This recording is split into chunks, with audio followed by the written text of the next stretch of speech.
Hey guys, tonight we are going to travel back to the middle of the 14th century, to a world lit by firelight and governed by faith and fear. We are going to see if you, with your modern sensibilities, could have possibly survived the single greatest catastrophe in human history, the Black Death. We will explore not just the physical plague, but the psychological one, the plague of fear and madness that accompanied it. But let's be honest, frankly, your odds of surviving what's coming are not great. And even if you manage to avoid the sickness in your body, the sickness of the mind might be inescapable. So, before you get comfortable, take a moment to like the video and subscribe, but only if you genuinely enjoy what I do here. Go ahead and post your location and what time it is where you are. It's always fascinating to see where everyone is listening from. Now, dim the lights, maybe turn on a fan for that soft background hum, and let's ease into tonight's journey together. Your journey begins not with a cough or a fever, but with a word. A whisper. You are living in a bustling port town somewhere in southern Europe, perhaps Italy or France. The year is 1347. Life is hard, predictable, and noisy. The air smells of the sea, of fish, of wood smoke, and of the unwashed humanity that crowds the narrow, twisting streets. The church bells mark the hours of your day, a steady, reliable rhythm. This is your entire world, and it has been this way for as long as anyone can remember. But one evening, in a tavern near the docks, you hear something new. A group of sailors, their faces tanned and weathered from the sea, are speaking in low, frightened tones. They are merchants, just returned from the great trading ports of the East, from Constantinople, from Alexandria, from the Genoese outpost of Caffa on the Black Sea. And they are talking about a pestilence. The stories they tell are strange, fragmented, and terrifying. They speak of a sickness so swift that a man could go to bed healthy and be dead by morning. They describe not just a cough or a fever, but painful, black swellings that erupt in the groin and the armpits, swellings that are an almost certain herald of death. They say entire cities in the East have been emptied, the streets filled with the dead, with no one left to bury them. The stories sound more like a dark fairy tale than a real disease.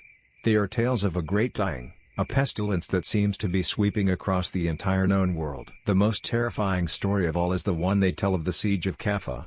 This is a quirky and horrifying tidbit that serves as the origin story for the plague's arrival in Europe. The city, they say, was being besieged by a great Mongol army. But the army was ravaged by the plague, their soldiers dying in droves. In an act of terrifying ingenuity, the Mongol leader ordered his men to use their great catapults to hurl the infected corpses of their own dead over the city walls. It was one of history's first and most brutal acts of biological warfare. The disease spread like wildfire inside the besieged city. The Genoese merchants, terrified, abandoned their post and fled in their ships, hoping to outrun the sickness. But they did not know that the plague was already traveling with them, a silent, invisible passenger. And this is the mainstream historical fact that explains the catastrophe. The Black Death traveled to Europe along the established, bustling trade routes.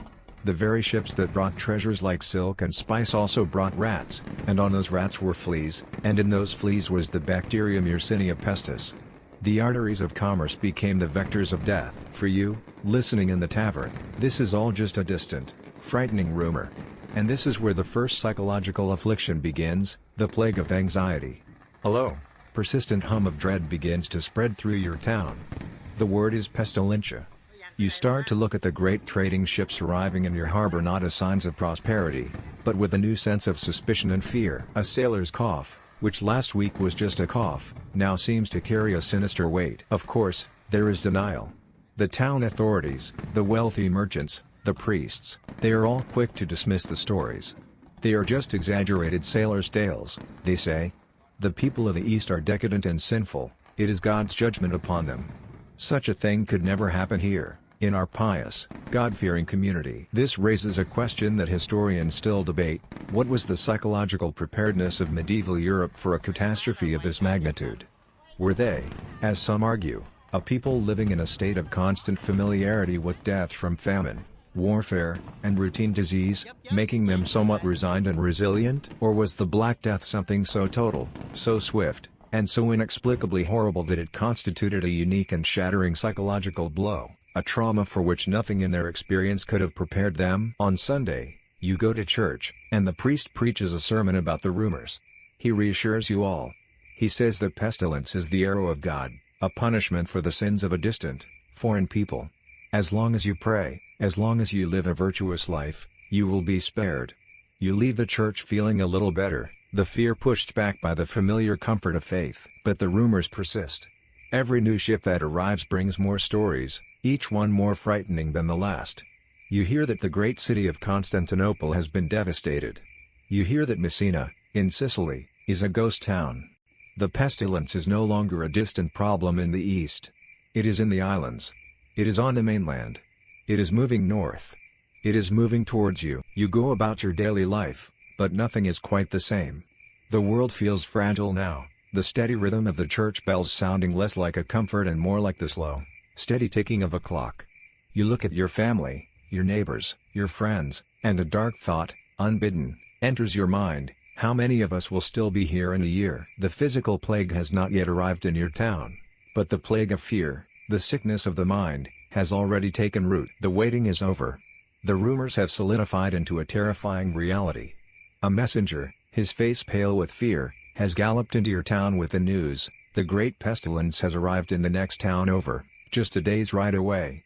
The vague, creeping anxiety that had been haunting your community for months now crystallizes into sharp, focused terror.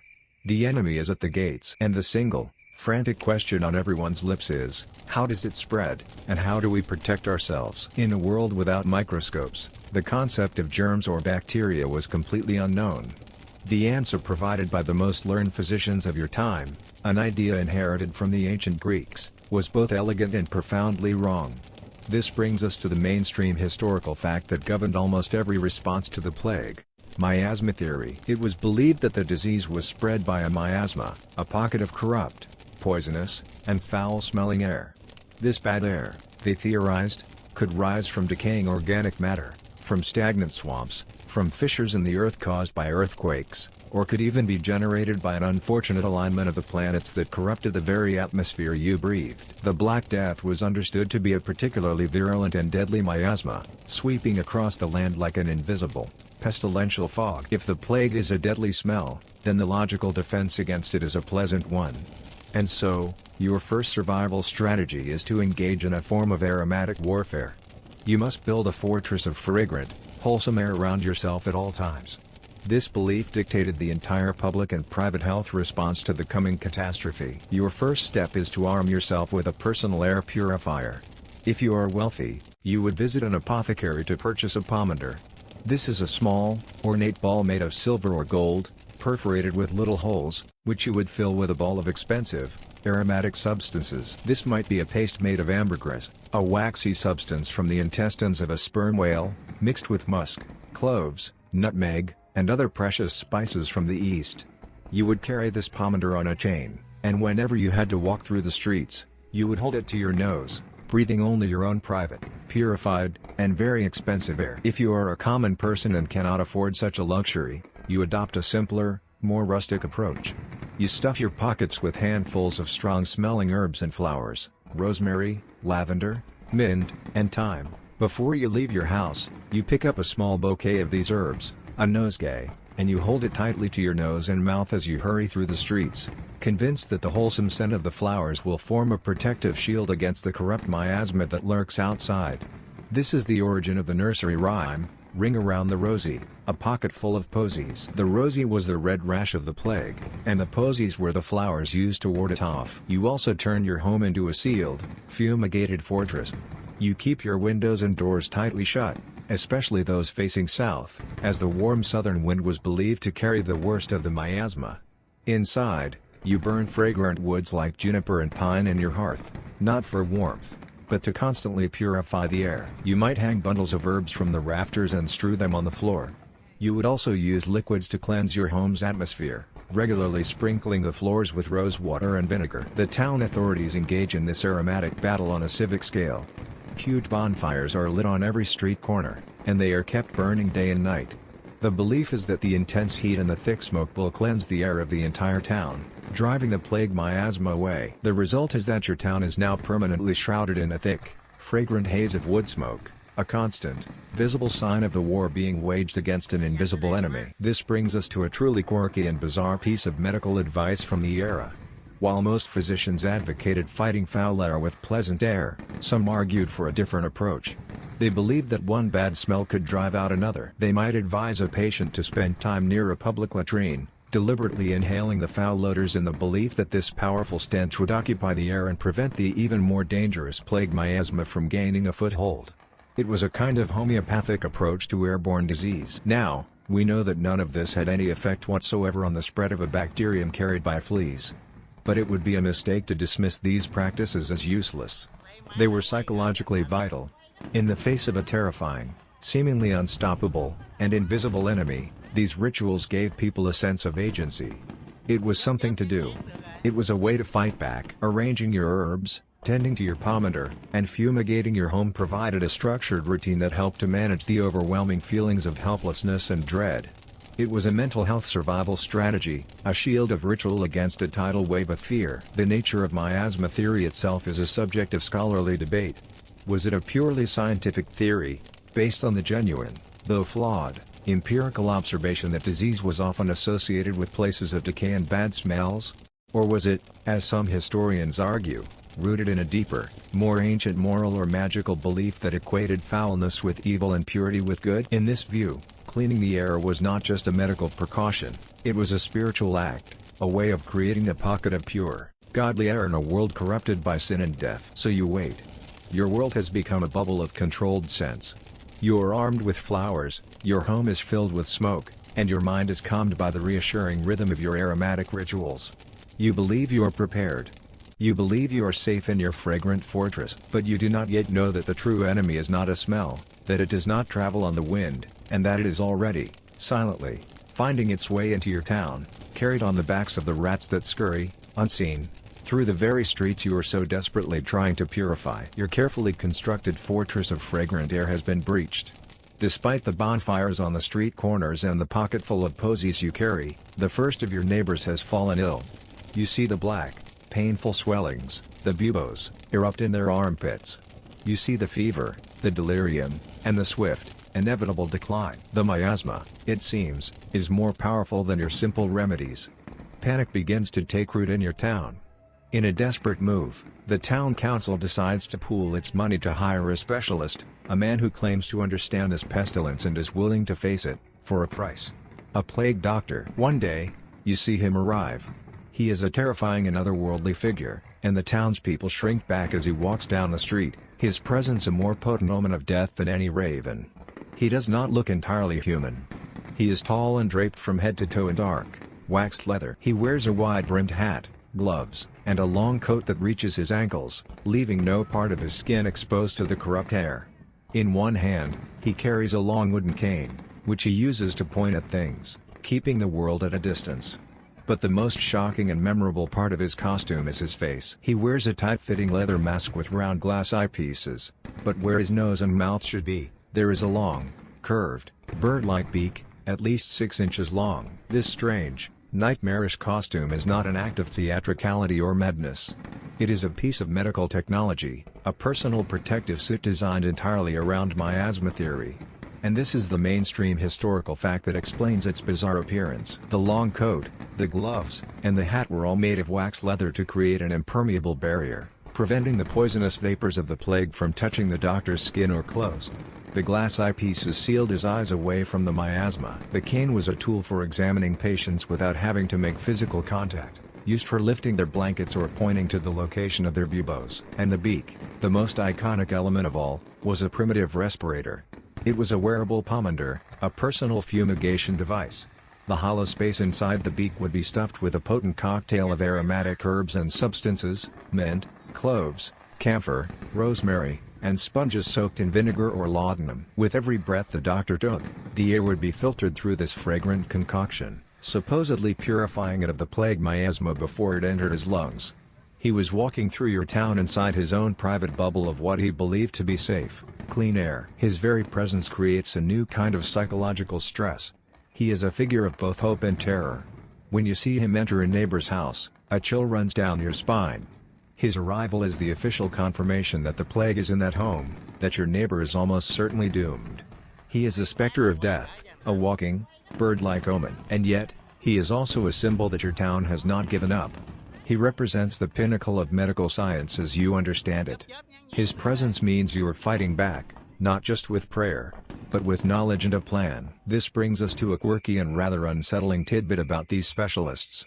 The most experienced and respected physicians often fled the cities as soon as the plague arrived. The dangerous, often fatal, and extremely high-paying job of a municipal plague doctor was frequently taken up by second-rate physicians, young doctors trying to establish a reputation, or, in some cases, complete charlatans with no medical training at all, who had simply donned the costume to make a fortune from a terrified populace. So, the strange, terrifying figure in the beaked mask, the man who held the power of life and death, might have been a brilliant specialist, or he might have been a failed wine merchant who had simply read a book. You could never be sure. The iconic image of the plague doctor in his beaked mask is so powerful that it has become synonymous with the Black Death.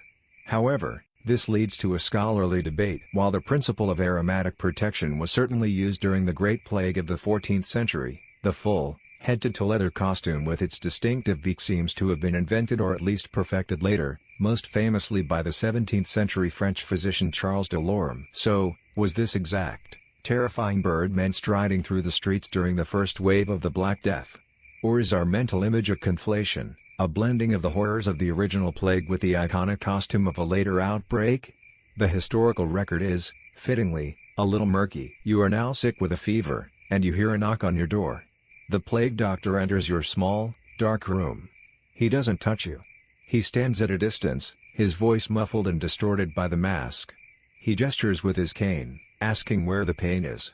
You point to a swelling in your groin. He looks at you through his round glass eyes, his face completely unreadable, his expression hidden behind the strange, avian mask. In this moment, he is not a healer.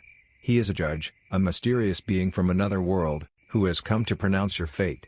You now understand the terror and the strange, desperate hope that this figure embodied. He was the human face of a scientific theory, a walking, breathing monument to the war against bad air. The ominous, bird-like figure of the plague doctor becomes a common sight on your streets, but his presence does not slow the spread of the pestilence. For every person he treats, 3 more fall ill. The aromatic defenses, the bonfires, the pomaters, they have all failed. The town leadership, in a state of growing panic, realizes that trying to cure the sick is a losing battle. The only hope, they decide, is to contain the disease, to isolate the healthy from the sick. And so, your community turns to a strategy that will feel both surprisingly modern and brutally medieval: the quarantine. The first step is to turn your entire town into a fortress against the outside world. You hear a great, groaning creak, followed by the heavy thud of a massive wooden bar falling into place. The town gates have been closed and sealed. Guards are posted. No one is allowed to enter, and no one is allowed to leave. Your bustling, connected town has suddenly become an island, cut off from the rest of the world, a sealed container left to deal with the sickness that is already raging within its walls. This idea of isolation as a public health strategy is where we get our modern word quarantine. This is a mainstream historical fact. The practice was pioneered in the late 14th and early 15th centuries by Venetian authorities, who decreed that any ship arriving from a plague-stricken area had to wait at anchor for 40 days before its crew and cargo could come ashore. The Italian for 40 days is quaranta giorni, which became quarantina, and eventually, our word, quarantine. It was one of the first truly systematic public health regulations in history. But within your town, this policy is about to be enforced in a far more personal and terrifying way. The containment strategy is not just about isolating the town, it is about isolating the sick within the town. And this is how it works. As soon as a single person in a household shows the first telltale signs of the plague, the fever, the delirium, the dreaded black bubo in the armpit or groin, the entire household is condemned. You watch from your window as the town guard, their faces covered with vinegar-soaked cloths, march down your street. They stop at your neighbor's house, where a woman has fallen ill. With grim efficiency, they take hammers and long iron nails and they board the door shut from the outside. They do the same to the windows. They are sealing the entire family inside, the sick and the healthy, the old and the young, all trapped together. Then, one of the guards takes a piece of chalk or a pot of red paint and draws a large cross on the door, a stark warning for all to stay away. Beneath it, he might write the words, "Lord, have mercy upon us." Now, imagine the scene from the inside. Your world, once your home and your sanctuary, has just become your tomb. You are trapped. The familiar sounds of the street, the chatter of neighbors, the cry of a merchant, the laughter of children, are now muffled and distant. a world you can no longer reach. The air in the house grows stale and thick with the smell of sickness. You must now perform the agonizing duty of caring for your sick loved ones, knowing that every touch, every breath, puts you at greater risk. You must watch them suffer, knowing that there is no hope of a cure, and that your own turn is likely coming. This is the true psychological horror of the quarantine. It is the agony of enforced helplessness. You listen to the delirious cries of your husband or your child from the next room, and you can do nothing. You feel a sudden ache in your own body, a slight warmth on your skin, and your mind is flooded with a tidal wave of terror. Is this it? Is it starting? Every moment is a torment of fearful self-diagnosis. A quirky, and grim, tidbit of this system was the role of the watchman. The city would post a guard outside each sealed house. His job was twofold. First, he was a jailer, there to ensure that none of the desperate, healthy residents tried to break out and spread the contagion. But second, he was a lifeline, of a sort. Once a day, he might pass a small amount of bread and water through a slot in the door, just enough to keep the healthy alive for a little longer. His main job, however, was simply to watch, and to listen, until the day came when he heard nothing at all, a final, definitive silence from within the house. This entire strategy of sealing the sick in with the healthy leads to a stark scholarly debate. Historians and public health experts look back at this practice and question its effectiveness. Did this brutal policy of household quarantine actually slow the spread of a flea-borne bacterial disease? Or did it simply create dozens of small, concentrated death chambers throughout the city, ensuring that if one person in a family got sick, the entire family would be wiped out? Was it a logical, if ruthless, public health measure, or was it a futile and cruel policy born of sheer, unadulterated terror? For you, trapped inside, the debate is meaningless. All you know is the quiet, creeping dread. The days blur into a timeless, twilight existence. You ration the small amount of food the watchman provides. You stop trying to comfort your loved ones, they are beyond your reach now. You simply sit in a corner, listening to their breathing grow shallower, waiting for the silence. And when it comes, you are left alone in the dark, in a house full of the dead, counting the hours, waiting for the plague to claim the last victim, you. This was the reality of quarantine, a strategy that sought to save the community by sacrificing the family, and a source of profound psychological trauma for all who endured it. The brutal, enforced isolation of the quarantine has failed. The plague, respecting no lock or bolted door, continues its silent, inexorable march through your town.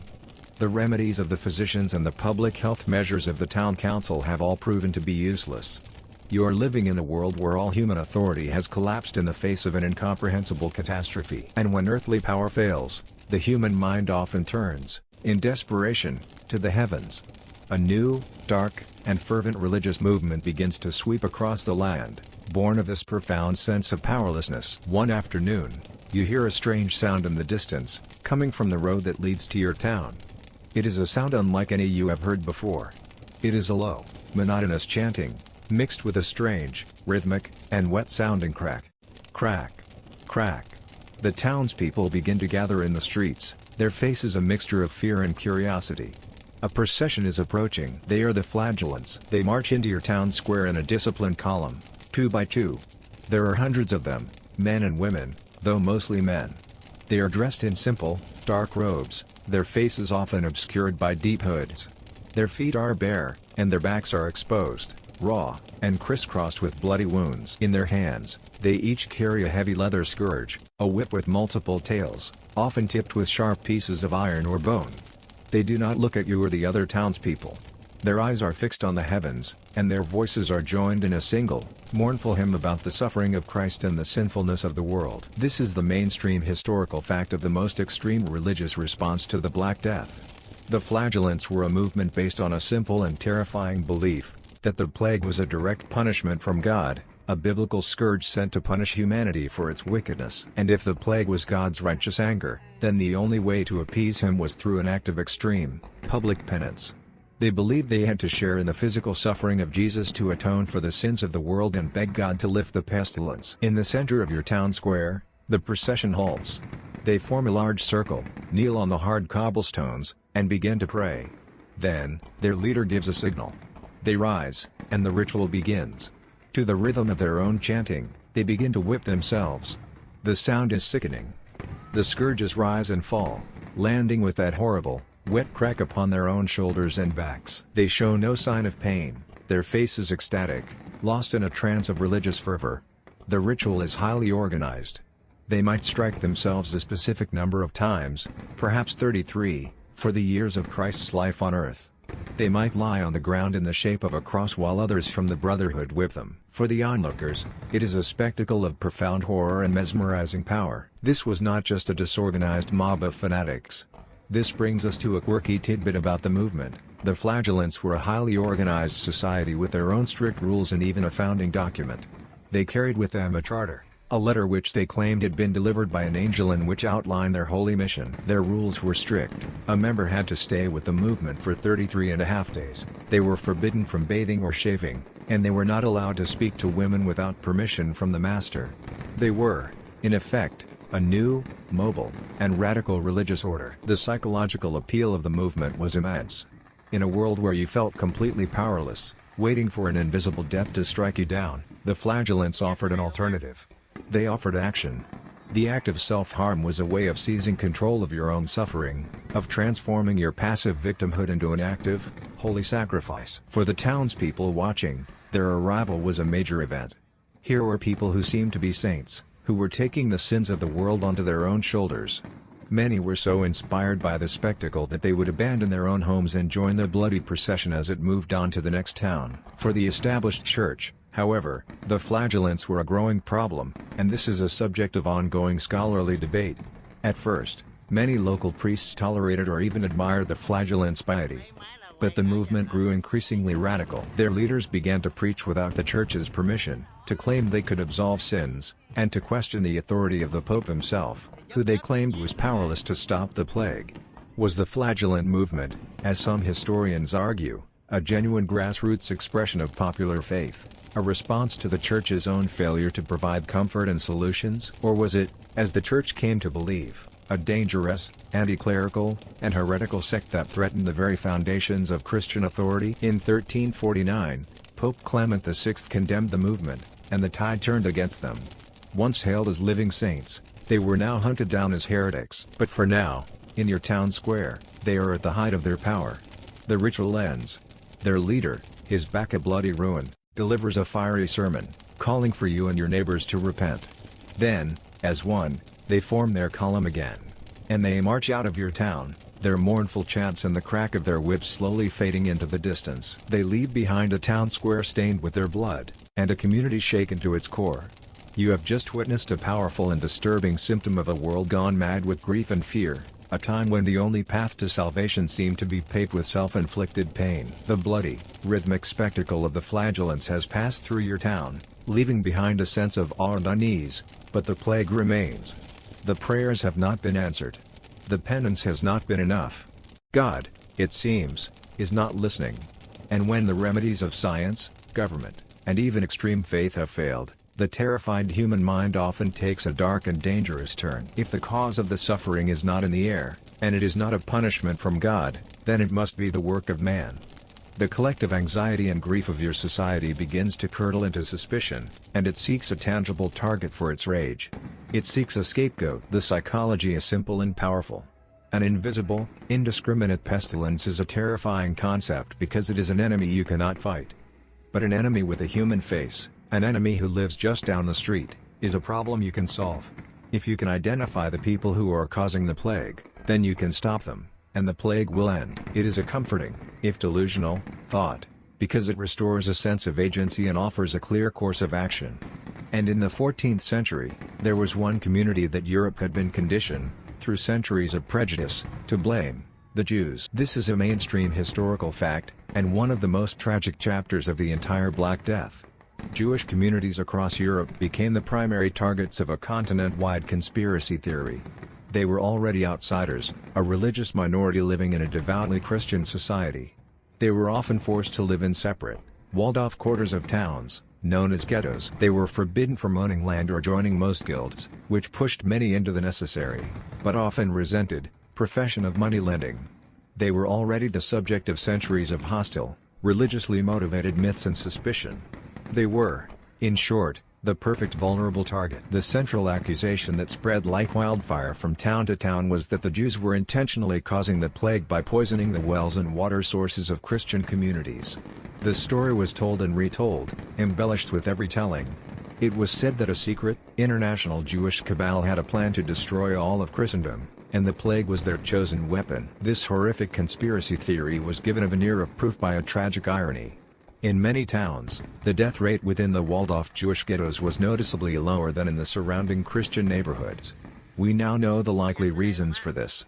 Jewish religious law placed a strong emphasis on cleanliness and hygiene, including the ritual washing of hands. Furthermore, their very isolation, their separation from the broader community, may have offered them a small degree of protection from the flea-borne disease.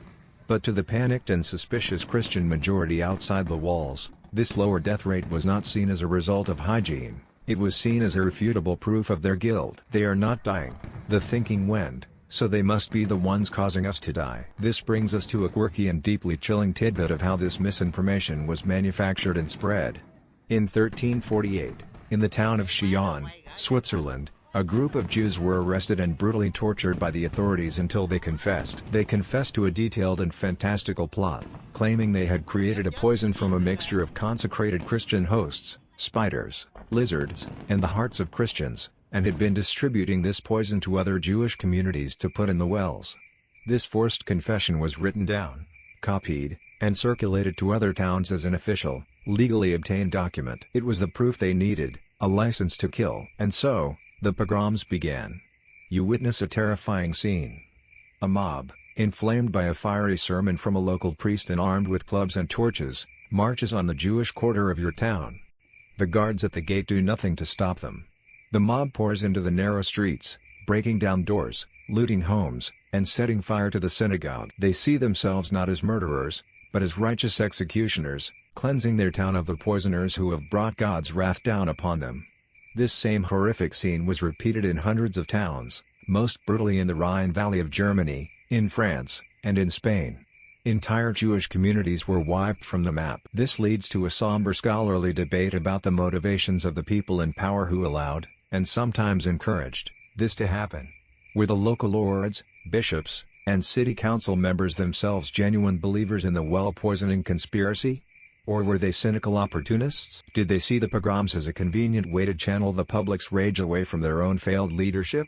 And, not insignificantly, many of these same authorities were often deeply in debt to the very Jewish moneylenders they were now allowing to be slaughtered. Was this a way to erase their debts by erasing their creditors? The answer is likely a dark mixture of both genuine hysteria and calculated, self-serving cruelty. It is worth noting that the highest authority in the Church, Pope Clement VI, was one of the few voices of reason. He issued 2 official papal bulls, or edicts, stating that the Jews were not to blame, correctly pointing out that they were dying from the plague in great numbers just like Christians, and that the plague was also raging in lands where no Jews lived. He declared that anyone who harmed them under the pretext of the plague was motivated by the devil. But in the face of such widespread panic and deep-seated hatred, even the Pope's words were largely ignored. You have now witnessed the human mind at its worst. You have seen how fear can strip away reason, how grief can curdle into hate, and how an entire society, in its terror, can turn on its most vulnerable members. The Black Death was a catastrophe of nature, but the pogroms were a catastrophe of human choice. It was a man-made plague of violence and intolerance, running rampant alongside the biological one, a chilling reminder that the most dangerous poison is not the one in the well, but the one that can take root in the human heart. The waves of violent scapegoating and religious hysteria have washed over your town, but they have failed to extinguish the fires of the plague. Having exhausted the options of prayer and persecution, the terrified community has nowhere left to turn but back to the individual sickbed, back to the desperate, one-on-one struggle between the patient and the pestilence. Your survival now depends not on the purity of your air or the fervor of your faith, but on the strange, painful, and deeply misguided cures offered by medieval medicine. You must remember that every treatment you are about to endure is based on the theory of the 4 humors. The plague, in the mind of the physician, is a kind of poison, a venom that has entered your body and corrupted your natural fluids, causing a deadly imbalance. The goal of every cure, therefore, is simple: get the poison out. And the most obvious sign of this poison, the place where it seems to have collected in your body, is the painful, Swollen lymph nodes in your groin or armpits, the buboes. The first and most direct approach is to attack the bubo itself. A physician or, more likely, a barber surgeon, would be called to your bedside. After examining the angry, blackish swelling, he might decide that the only course of action is to lance it. This is a mainstream historical fact of plague treatment. He would take a sharp, clean knife, heat it in a flame, and with a swift movement, make an incision into the hard, swollen bubo. The pain would be excruciating, but it was seen as a necessary evil. As the foul-smelling, dark fluid drained from the swelling, the physician would believe he was releasing the concentrated plague venom from your body, giving you a chance to recover. If lancing was deemed too risky or if the bubo had not yet ripened, the alternative was to try and draw the poison out through the skin using a poultice. These were medicinal pastes made from a truly wild assortment of ingredients, all believed to have drawing properties. A common poultice might be made from a mixture of butter, onion, and garlic. Another popular recipe called for lily roots and tree resins to be mashed into a paste. But as desperation grew, the ingredients became more and more bizarre. Physicians would prescribe poultices made from pigeon or chicken droppings, or even dried human excrement, which would be mixed with other substances and applied directly to the swollen bubo. The logic was that these foul substances, by their very nature, would attract the foulness of the plague poison and pull it out of their body. This leads us to one of the most wonderfully strange and quirky tidbits in the history of medicine, the chicken cure, sometimes known as the Vickery method. A respected physician might prescribe taking a live, healthy chicken and shaving the feathers from its backside. The chicken's bare rump would then be strapped directly against your swollen bubo. It was believed that the chicken, through some vital force, would absorb the pestilence from your body. If the chicken sickened and died, it was seen as a good sign, proof that it had successfully drawn out the venom. The dead chicken would be discarded, and a new, healthy chicken would be applied to continue the treatment. Beyond these local treatments for the buboes, the doctor would also try to rebalance your entire system. This meant a return to the classic medieval cure-all, bloodletting. Believing your blood was overheated and corrupted by the plague, the physician would open a vein in your arm, often on the opposite side of the body from where the bubo appeared, and drain a significant quantity of blood into a bowl, hoping to remove the corrupted humors and cool your fever. At the same time, they might try to purge the poison from your body through other means. You would be given powerful emetics made from herbs like hellebore to make you vomit violently, or strong laxatives to purge your bowels. The goal was a full-scale assault, an attempt to expel the poison from every possible exit of your body. This raises a grim scholarly debate for medical historians. While we know these cures were based on a completely flawed understanding of the disease, is it possible that any of them, purely by accident, ever helped a patient? Could the lancing of a bubo, for example, have occasionally prevented a localized staph infection from turning into deadly, body-wide sepsis? Or were these interventions almost universally harmful? Did bleeding, purging, and applying dung-based poultices to open wounds simply weaken a patient's already struggling immune system, essentially finishing the job that the plague had started? The consensus is that these cures were far more likely to harm than to help. Imagine yourself now, lying on your straw mattress, burning with fever. You have been bled, you have been purged, and you have had a strange, foul-smelling paste applied to the agonizing swellings on your body. Every part of the treatment is painful, terrifying, and undignified. And yet, you submit to it, because it is offered with the full authority of medical science. You cling to the fragile hope that this pain, this treatment, this doctor, is your only chance for survival. It is a testament to the sheer terror of the plague, a terror that made even the most desperate and bizarre of cures seem like a rational choice. You have survived the desperate and painful cures of the physicians. But as you look out your window, you see the death carts rolling down the street day after day, piled high with the bodies of your neighbors. Death is no longer a private family tragedy, an expected part of the natural order of things. It has become a constant, overwhelming, and universal presence. It is the air you breathe, the sound you hear in the tolling of the church bells, the unspoken fear in everyone's eyes. When a society is confronted with mortality on this scale, it doesn't just change its medicine or its public health policies, it changes its mind. It changes how it sees the world, and this new, morbid vision begins to appear everywhere, most vividly in the art of the time. Before the plague, the rigid social hierarchy was everything. You were a peasant, or a merchant, or a knight, or a bishop, or a king. Everyone knew their place. But the plague was a terrifying equalizer. It did not care about your wealth, your piety, or your noble blood. It took the rich as easily as the poor, the holy as easily as the sinner. This profound and shocking truth, that death comes for everyone, gave rise to a powerful and haunting artistic theme that swept across Europe, the danse macabre, or the dance of death. This is a mainstream historical fact, a new artistic genre born directly from the trauma of the Black Death. Imagine you are walking into your local church. The walls, which were once painted with scenes from the lives of the saints, now have a new, sprawling fresco. It is a long procession, a strange and terrible dance. On one end, you see the living. There is the Pope in his triple crown, the Emperor with his orb and scepter, a cardinal in his red robes, a king, a knight in his armor, a wealthy merchant clutching his money bag, a beautiful young lady admiring herself in a mirror, a humble farmer with his scythe, and a small child holding a toy. It is the entire spectrum of your society, from the highest to the lowest, but they are not alone. Paired with each living figure is a new partner, a bare, grinning skeleton. Death. The skeletons are not grim or static. They are animated, joyful, almost playful. A skeleton gleefully places its own bony crown on the head of the Pope. Another, dressed in a fool's motley, mockingly leads the king by the hand. Another strums a lute as it dances with a beautiful lady. They are pulling, leading, and dancing their unwilling partners away in a long, macabre conga line that leads directly to an open grave. The message is simple, powerful, and inescapable. It doesn't matter who you are in life, you will all dance with death in the end. What was the psychological purpose of this morbid new art form?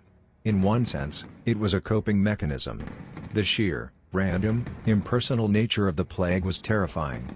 By personifying death, by giving it a familiar, skeletal form and a personality, albeit a grimly playful one, it became something that could be pictured, comprehended, and, in a strange way, normalized. It was a way for a traumatized society to process what was happening to it. It was also a powerful memento mori, a reminder that you must die. In a world where life was so fragile and could be snatched away at any moment, this art was a stark warning against the vanity of earthly pursuits. What good is your gold? It asks the merchant. What good is your beauty? It asks the lady. What good is your power? It asks the king. Your soul is the only thing that matters, because the dance could begin for you at any moment. This theme was an even starker evolution of a slightly earlier artistic tradition that also became very popular during the plague years, a quirky and ghoulish legend known as the Three Living and the Three Dead. The story, often depicted in manuscripts, tells of three wealthy, handsome young noblemen who are out hunting. They are suddenly confronted on the road by three horrifying, decaying corpses, who are, in fact, their own future selves. The corpses speak to them, saying, "As you are, we once were. As we are, you shall be." It is a blunt and terrifying confrontation with the reality of decay. This leads to a fascinating scholarly debate about the tone of the danse macabre. Is it, as it seems on the surface, a grim and terrifying sermon in paint, meant to frighten the viewer into piety and repentance? Or, as some art historians argue, is there a dark, satirical, gallows humor at play? Is there something almost funny in the way the skeletons mock the powerful, in the absurd and universal democracy of the grave? Perhaps it is both, a complex mixture of terror and cynical laughter, the only two rational responses to a world gone mad. You stand in a church, looking at this long, painted line of dancers. You see your own place in that line. You are the farmer, or the merchant, or the craftsman. You understand now that the world has fundamentally changed. The old certainties are gone. Life is no longer a predictable journey, it is a fleeting, fragile dance on the edge of a grave. This art is a symptom of a new, society-wide mental state, a collective obsession with mortality that would dominate European culture for the next century. It is the beautiful, terrifying, and strangely calming art of a world that has learned, in the hardest way possible, that everyone, eventually, has to join the dance. You stand in the cool, echoing silence of the church, the painted figures of the danse macabre leading their silent, inevitable procession on the wall. The message is clear and terrifying: death is the great leveler, and it comes for everyone, from the Pope to the peasant. But as you leave the church and return to the grim reality of your plague-stricken town, you begin to notice that this is not entirely true. The poor, the working class, the shopkeepers, they are trapped here, dying in their homes. The wealthy, however, have one final survival strategy, an option not available to the masses. They can run. You witness the great exodus. The roads leading out of the city are clogged. not with death carts, but with the fine carriages and heavy-laden wagons of the rich. They are fleeing the city, abandoning their grand townhouses for the perceived safety of their isolated country manors and villas. They are attempting to outrun the miasma, to find a place where the air is clean and the pestilence cannot reach them. This flight of the wealthy is one of the defining social features of the plague years. And the most famous account of this phenomenon, a mainstream historical fact and a masterpiece of world literature, is a book called The Decameron, written by the Italian author Giovanni Boccaccio, who lived through the plague in Florence. To understand the mindset of these fortunate few, we will join the characters from his story. Imagine a group of 7 young women and 3 young men, all from wealthy Florentine families. They have seen the horror of the plague firsthand, the sickness, the death, the breakdown of all social order. Terrified, they agree to a plan. They will leave the dying city behind and retreat to a beautiful, secluded country villa, where they will wait out the pestilence in safety and comfort. You follow them on their journey. The villa they arrive at is a man-made paradise, a stark and deliberate contrast to the hell they have just left behind. It is set amongst rolling hills, surrounded by lush, green meadows. A high wall encloses a beautiful garden, filled with fragrant flowers, fruit trees, and the gentle, calming sound of a marble fountain. The air here is clean and sweet. They have servants to cook for them, to clean for them, and to see to their every need. They have, in essence, created a perfect, self-contained bubble, a fortress not of stone, but of wealth and pleasure, designed to keep the grim reality of the world at bay. But how do they pass the time? How do they cope with the psychological trauma of having survived while so many others are dying? Their solution is ingenious and deeply human. They decide to tell stories. This brings us to a quirky and charming tidbit about their little society. To maintain a sense of order and civility, they devise a game. Each day, one member of the group is elected king or queen for the day. This person gets to decide the day's activities and, most importantly, the theme for that day's storytelling. Then, for a few hours each afternoon, they gather together in a beautiful, shady spot in the garden, and each of the 10 companions tells a story based on the chosen theme. Tales of love, of fortune, of clever tricks, and of human folly. This storytelling becomes their medicine. It is their way of processing the trauma and reaffirming their own humanity. They are using the power of art and narrative to create order in their own minds while the world outside has descended into chaos. They are keeping the darkness at bay with a structured routine of feasting, singing, dancing, and, above all, storytelling. This leads to a profound scholarly debate that surrounds the Decameron to this day. What is the true message of this work? Is it, as some have argued, a rather callous and frivolous story about a group of privileged young people who selfishly abandon their civic duties and distract themselves with silly stories while their city perishes? Or is it, as others contend, a deeply humanistic and life-affirming statement about the resilience of the human spirit? A story that shows how, in the face of overwhelming death, the only rational response is to cling to the things that make life worth living: beauty, community, art, and the simple, profound pleasure of the well-told tale. You watch them, this small band of survivors, seated in a circle on the soft grass. They are laughing at a particularly witty story. In this moment, they seem to have forgotten the horrors they fled. But the psychological reality is more complex. There is an undercurrent of carpe diem, of seize the day. The awareness of death's proximity has not necessarily made them more pious, it has made them more appreciative of the pleasures of life. The stories they tell are often bawdy, irreverent, and poke fun at the very authorities, the church, the nobility, that have proven so powerless against the plague. There is a sense of freedom here, a feeling that if the old world is dying, then its old rules no longer apply. This is the survival strategy of the fortunate few. It is not an aromatic defense, a painful medical cure, or a bloody act of penance. It is a retreat into a carefully constructed fantasy world.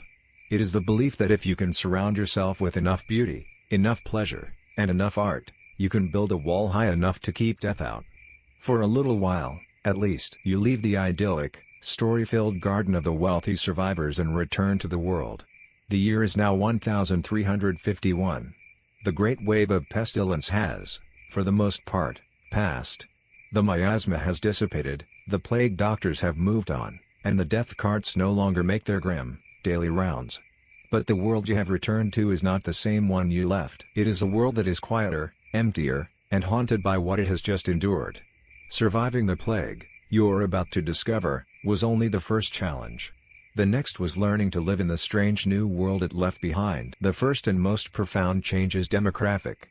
This is a mainstream historical fact that is almost impossible to comprehend. In the space of just a few years, the Black Death wiped out between 1/3 and 1/2 of the entire population of Europe.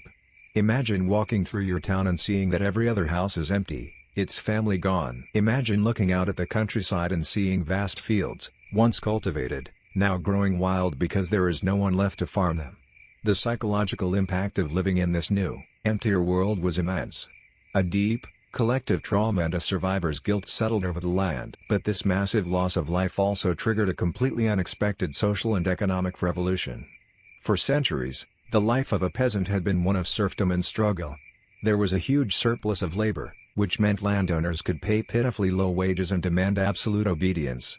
But now, with up to half the workforce gone, the tables had suddenly turned. There was a severe labor shortage, and for the first time in centuries, the common laborer had power. If a lord refused to pay a decent wage, a peasant could simply pack up his few belongings and walk to the next manor, where the neighboring lord, desperate for workers to bring in his harvest, would almost certainly offer him a better deal. Wages for farm laborers and craftsmen skyrocketed.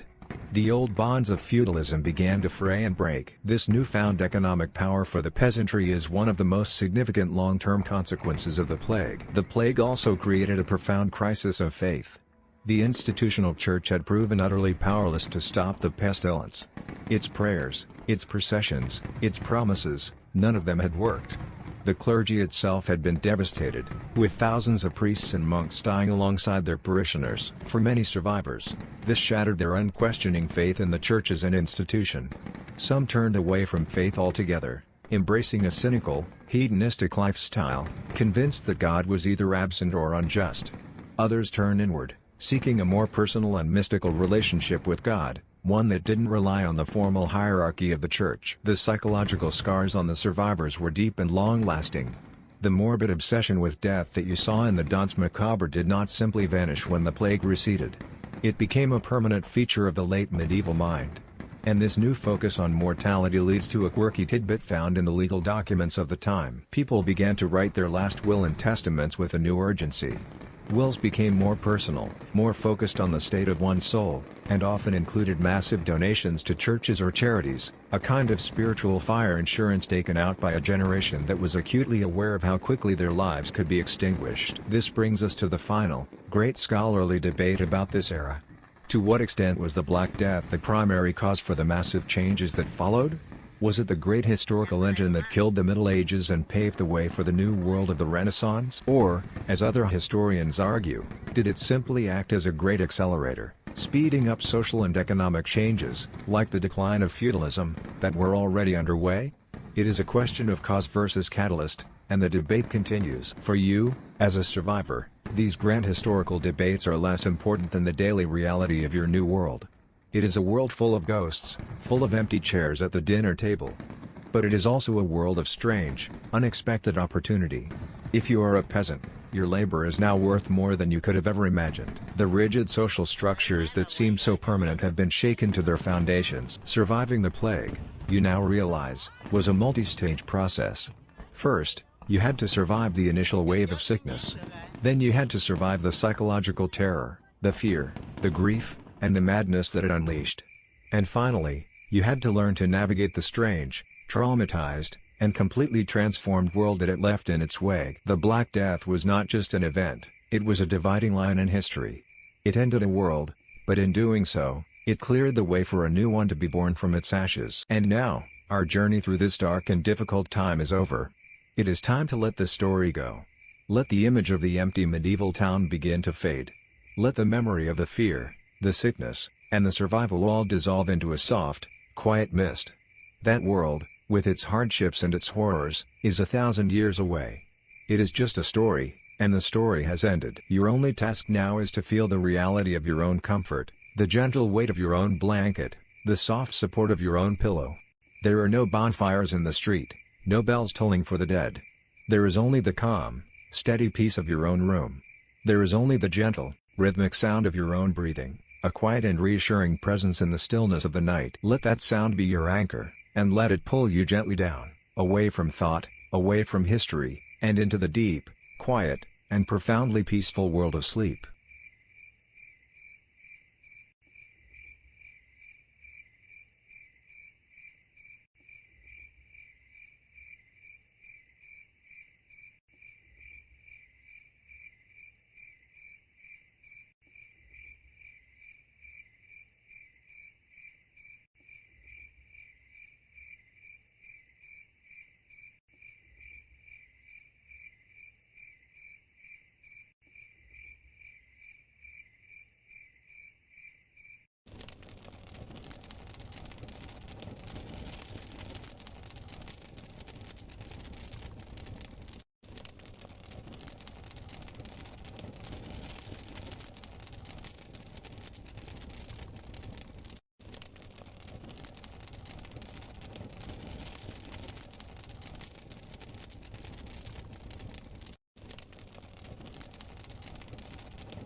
dàn tới đây luôn á.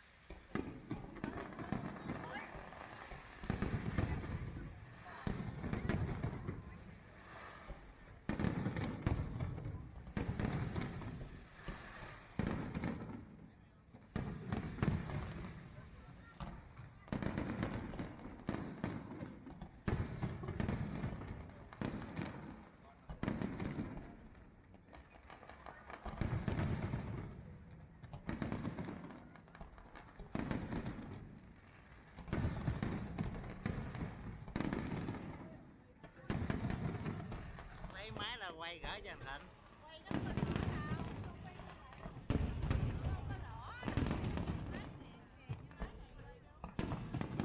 Thì chớp chớp nhán nhán được rồi.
lấy máy là quay gửi cho thằng Thịnh. Quay nó có lỗ đâu, không quay không có lỗ. Máy xịn kìa chứ máy này quay đâu. Thì chớp chớp nhán nhán được rồi.